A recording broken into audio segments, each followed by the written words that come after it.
예수님께는 12제자 외에 70인의 제자도 있었습니다. 그 후에 주께서 따로 70인을 세우사 이스라엘 사람들은 숫자에 뜻이 있다고 생각했어요. 12, 12는 이스라엘을 상징하는 숫자입니다. 그래서 12지파가 있지요. 그러므로 12제자는 새 이스라엘, 새로운 이스라엘, 새로운 교회를 의미합니다. 12이 이스라엘을 상징한다면 70은 무엇을 상징할까요? 창세기 10장에 보면 노아의 아들들 셈과 함과 야벳의 족보가 나오는데 그들의 민족의 수가 정확히 70입니다. 야벳 자손이 14, 함 자손이 30, 셈의 자손이 26, 도합 70. 그래서 유대인들은 70을 세계 열방, 모든 민족을 가리키는 숫자로 보는 것입니다. 그래서 예수님께서 70인을 따로 세우셨다는 것은 세계 열방에 하나님의 나라를 세우시려는 뜻, 모든 민족과 모든 언어와 방언과 족속을 하나님 나라 백성 삼으시려는 뜻을 드러낸 것입니다. 친히 가시려는 각 동네와 각 지역으로 예수님은 이미 갈릴리의 여러 지역과 동네들을 두루 다니셨지요. 자, 그 지역과 동네들에서 하신 일은 무엇입니까? 전도하시고 가르치시고 치유하셨습니다. 하나님의 나라를 전하시고 하나님의 나라를 가르치고 하나님의 백성들을 돌보셨습니다. 그리고 역시 예수님은 이 사역을 위해서 70인을 따로 세우사 친히 가시려는 동네와 각 지역에 그들을 둘씩 앞서 보내셨습니다. 둘, 2라는 것은 율법이 정한 증인의 숫자예요. 그러므로 70인의 제자를 세우사 둘씩 보내셨다는 것은 이 세상 모든 나라와 모든 민족과 모든 백성을 부르셔서 하나님 나라로 세우시려는 하나님의 비전을 위해서 우리 교회와 성도들을 증인으로 보내셨다는 뜻입니다. 이러한 예수님의 세계 선교의 비전이 마태복음 28장 마지막 2절에 잘 드러나 있지요. 그러므로 너희는 가서 모든 민족을 제자로 삼아 아버지와 아들과 성령의 이름으로 세례를 베풀고 내가 너희에게 분부한 모든 것을 가르쳐 지키게 하라. 볼지어다 내가 세상 끝날까지 너희와 항상 함께 있으리라 하시니라. 아멘. 사랑하는 성도 여러분, 세계 열방을 하나님 나라로 만드시는 것이 예수님의 비전입니다. 이 비전을 위해 제자를 부르셨고 또한 우리를 부르신 줄로 믿습니다. 그리고 부르고 세우신 자들을 하나님 나라의 대사로 예수님의 증인으로 예수님이 친히 가시려는 곳에 보내신다는 것을 명심하시기를 바랍니다. 여러분, 예수님이 친히 가시려는 곳은 어디일까요? 예수님이 친히 가시려는 곳은 내 가정과 내 교회와 내가 살아가는 국가를 포함하여서 우리가 사는 지역, 내가 일하는 직장이나 내가 활동하는 분야 등등일 것입니다. 이 모든 곳이, 이 모든 분야가 하나님 나라가 되고 거기에 하나님 나라의 백성이 세워지기를 주님은 원하십니다. 이 귀한 사역에 관심과 열정을 가지고 헌신하는 교회와 성도 되기를 축원드립니다. 자, 그렇다면 이를 위해서 어떻게 해야 될까요? 자, 여러분 2절을 읽어주시기 바랍니다. 2절 시작.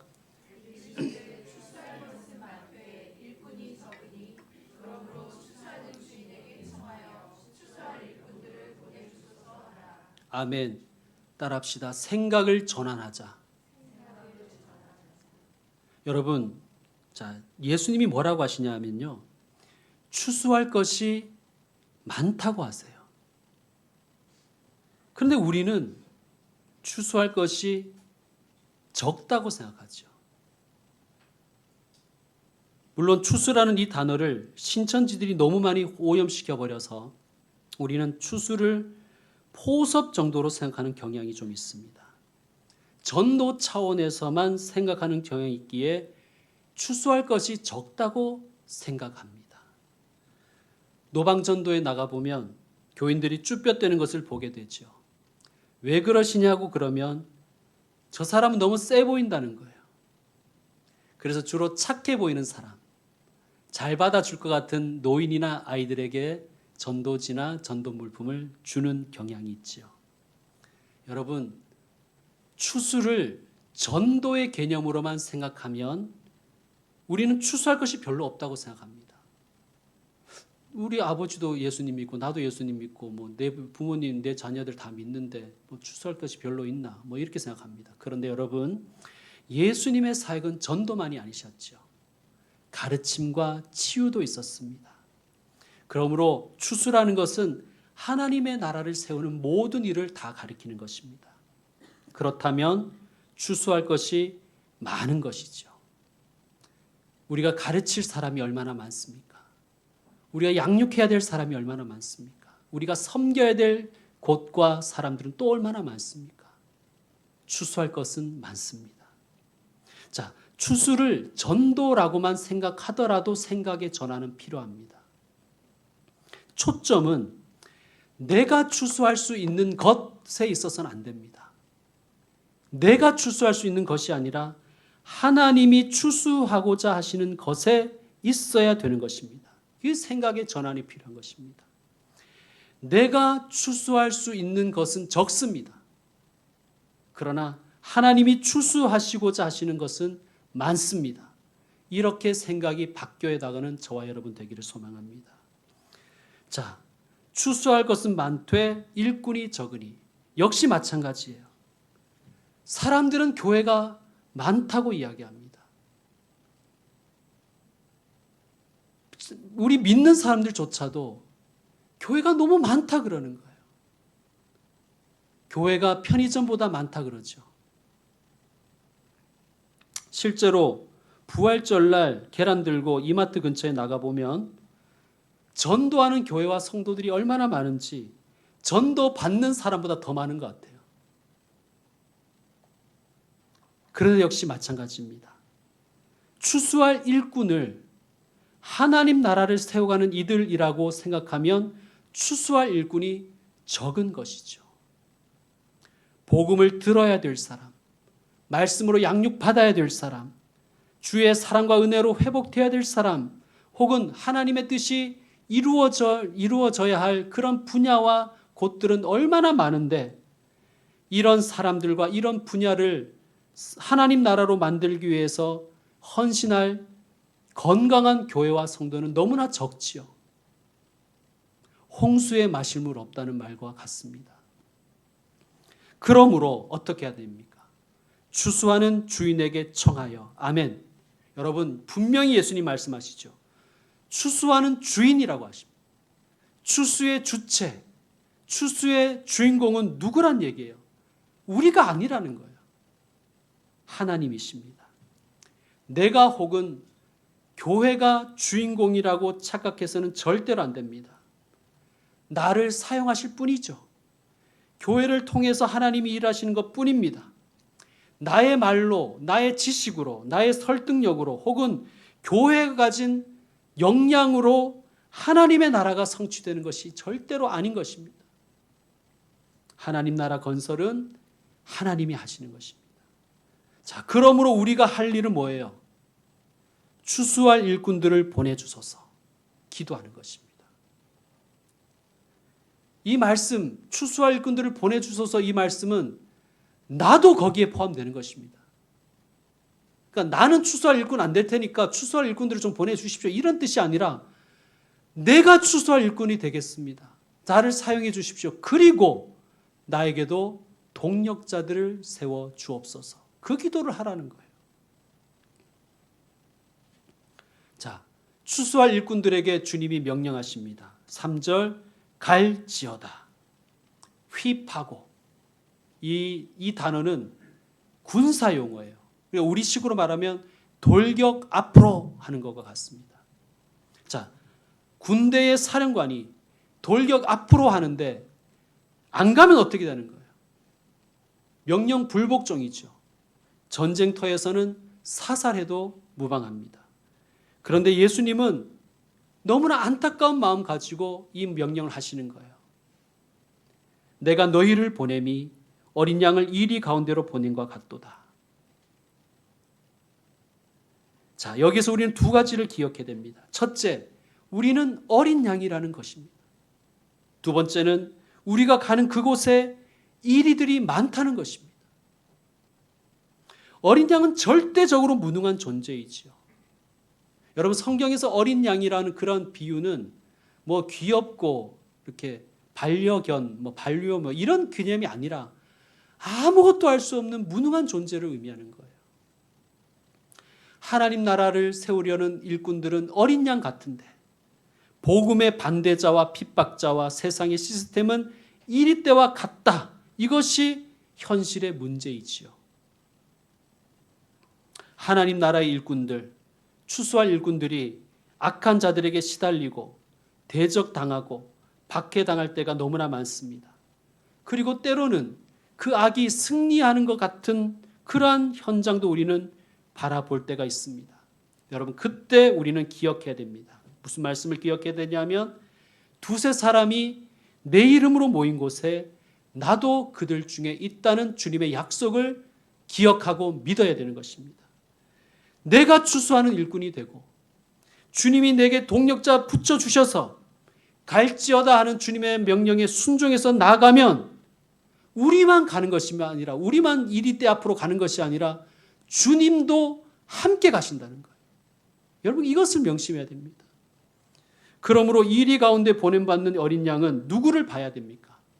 이리 새끼들을 봐서는 안 되고 목자이신 주님을 바라봐야 되는 것이죠. 여러분, 어린 양이 목자를 바라보지 않으면 이리 때에 가서 할 일이 뭐가 있겠습니까? 우리 중에 어떤 집사님은 본인 그 회사에서 본인 빼고 사장님으로부터 해서 모든 직원이 다 불교 신자래요. 여러분, 그 회사에서 그 집사님이 하실 수 있는 일이 뭐가 있겠어요? 그렇죠? 여러분은 그런 일들을 많이 경험하실 것입니다. 사장이나 상사나 중요한 거래처들은 다 예수 안 믿는데 어떤 회사는 심심하면 고사 지내는데 어린 양 같은 내가 무엇을 할 수 있을까? 이런 생각을 할 때가 있지 않습니까? 그런데요, 놀랍게도요, 그런 곳에서도 하나님을 전심으로 바라보고 전적으로 믿고 기도하면요, 신기하게도 이거 하나님이 하시는 거 아니야 하는 일들을 경험하게 되는 것입니다.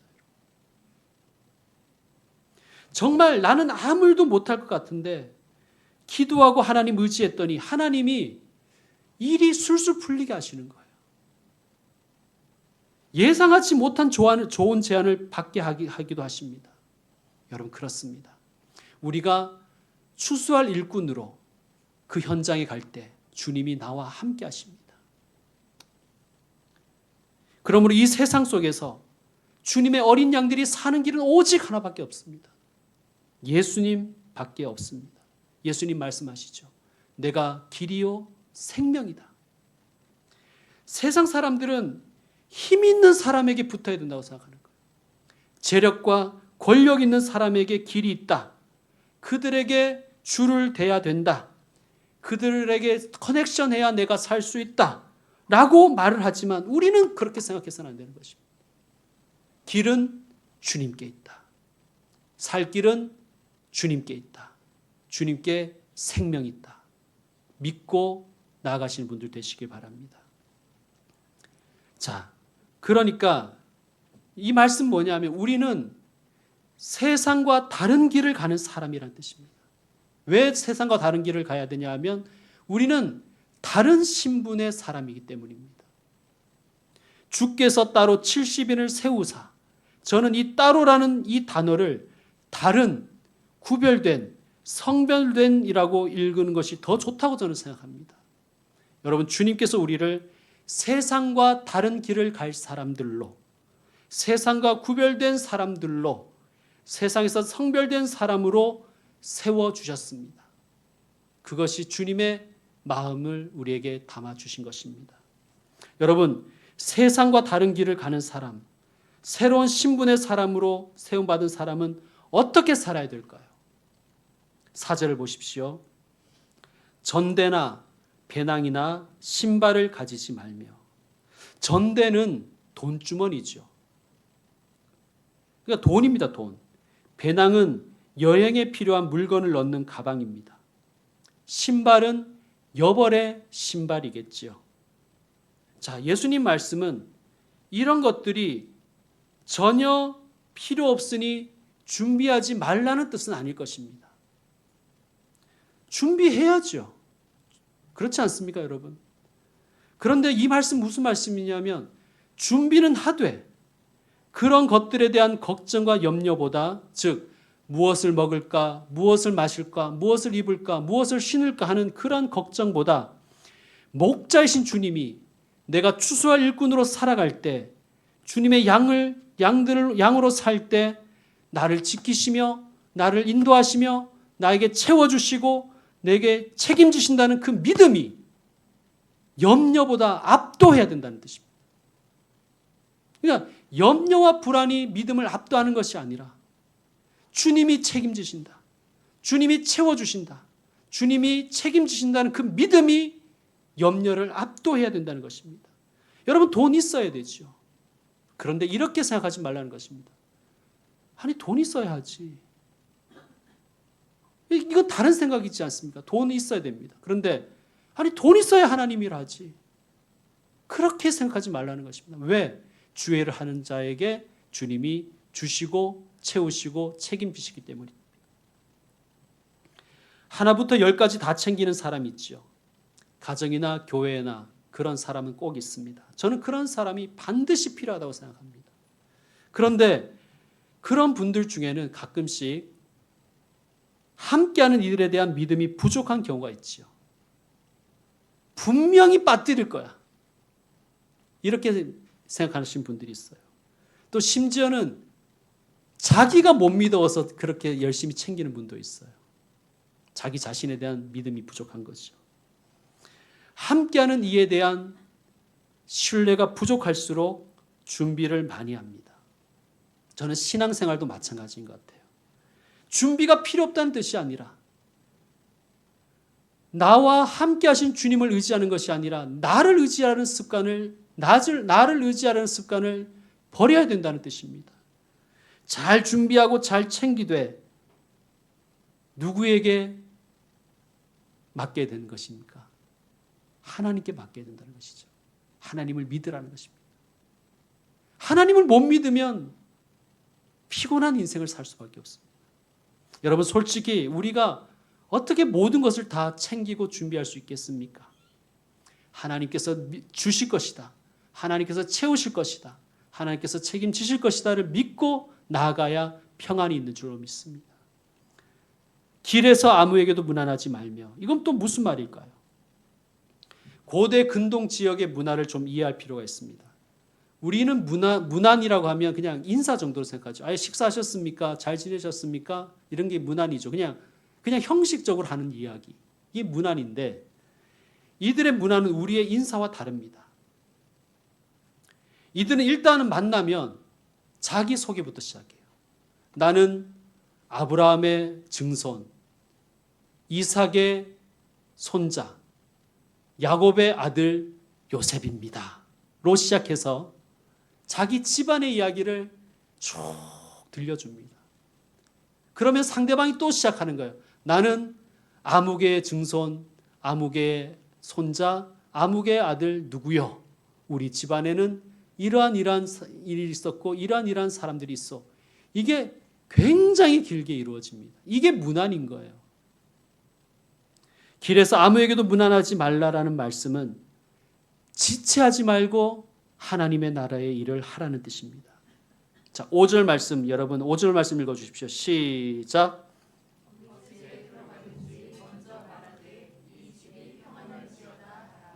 아멘. 따라합시다. 이 집이 평안할지어다. 여러분 어느 집을 가시든지 어느 현장을 가시든지 이 말을 먼저 하십시오. 뭐 속으로 하든지 입을 겉으로 내서 하시든지 이 집이 평안할지어다. 따로 세움받은 70인의 제자, 즉 우리가 해야 될 첫 번째 일은 축복하는 것입니다. 축복하는 것입니다. 여러분 구원이 뭐예요? 구원은 하나님과의 관계가 회복되는 것이죠. 여러분 그렇잖아요. 관계가 회복되면 그 속에 평안이 있지 않습니까? 샬롬이 있지 않습니까? 여러분 관계가 좋은 사람과 있으면 평안하잖아요. 그렇지 않습니까? 근데 반대로 관계가 안 좋은 사람과 있으면 부담스럽고 불편하지요. 그렇듯 하나님과의 관계가 좋으면 우리 안에 평안이 임합니다. 그러므로 우리가 그 집에 들어가서 평안을 비는 것은 세상 사람들이 하는 축복과는 다릅니다.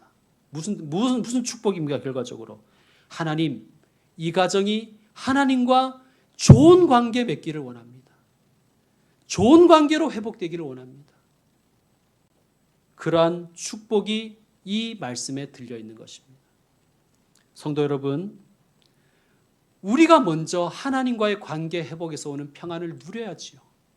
그렇죠? 그리고 그 평안을 축복하는 사람이 되기를 소망합니다.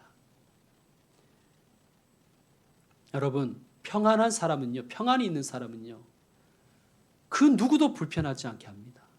근데 반대로 평안이 없으면 만나는 사람들을 다 힘들게 해요.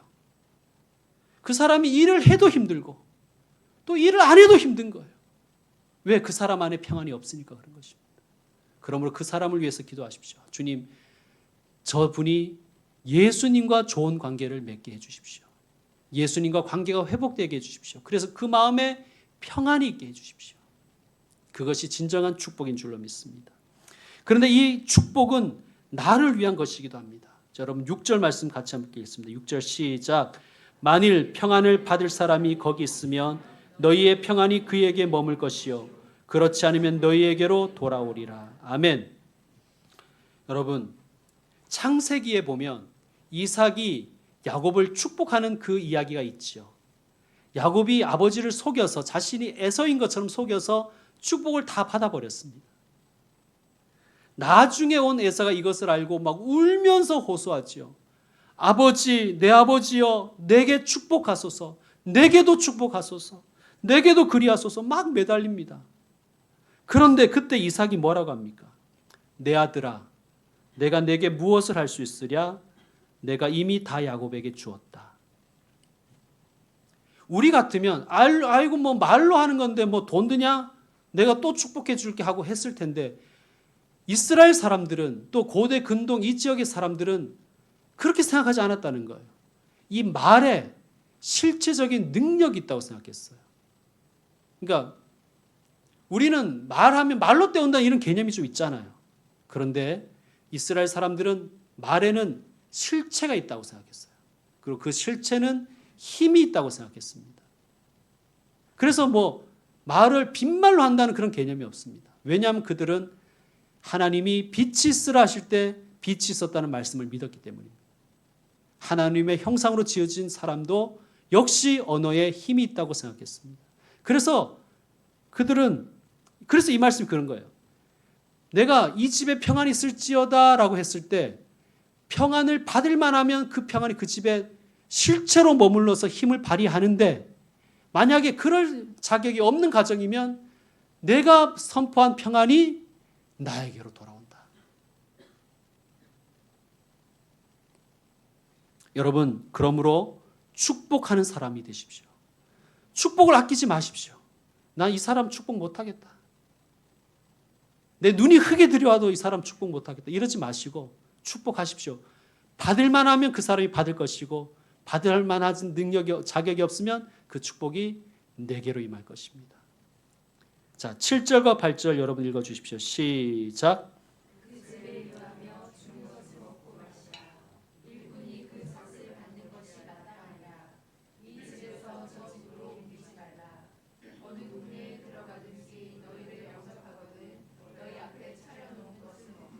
아멘. 두 가지 말씀입니다. 첫째, 그 집에서 무엇을 주거든 그 집에서 준다고 생각하지 말고 하나님이 주신다고 생각하라는 거예요. 복음의 일꾼에게, 하나님 나라의 일꾼에게는. 두 번째는 그러므로 감사한 마음을 품으라는 거예요. 감사한 마음. 여러분, 의로운 주인은 일한 일꾼에게 합당한 마땅한 삭스를 주지 않습니까? 그게 의로운 주인이잖아요. 우리 하나님은 의로운 분이시고 우리는 하나님의 일꾼이기에 하나님은 우리에게 마땅한 것을 주십니다. 왜 이거밖에 안 주냐가 아니라 그것이 내게 마땅합니다. 그것을 인정하라는 것입니다. 그것을 인정할 때 감사할 수 있죠. 그것을 인정할 때 비교하지 않습니다. 그것을 인정할 때 이리저리 옮겨 다니지 않는 거예요. 여러분, 우리 하나님은 의로우신 주인이심을 믿으십니까? 그렇다면 우리가 받은 것에 감사하십시다. 비교하지 마십시다. 자, 9절 말씀 여러분 읽어주십시오. 9절 말씀 시작.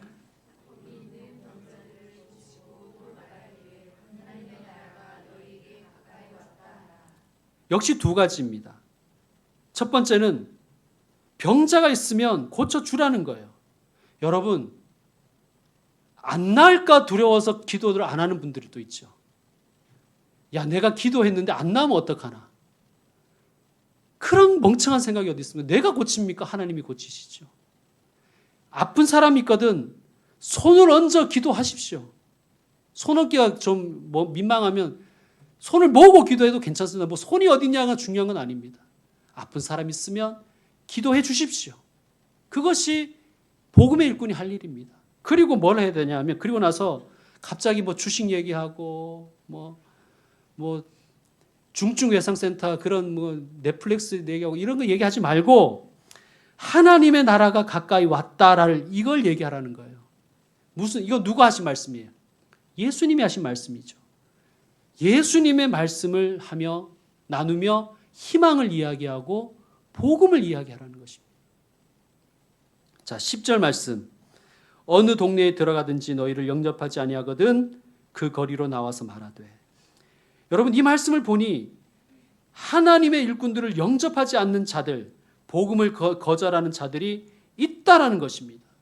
그럴 때 어떻게 하라는 거예요? 낙심하지 말고 거리로 나와서 11절 말씀 읽어주십시오. 시작.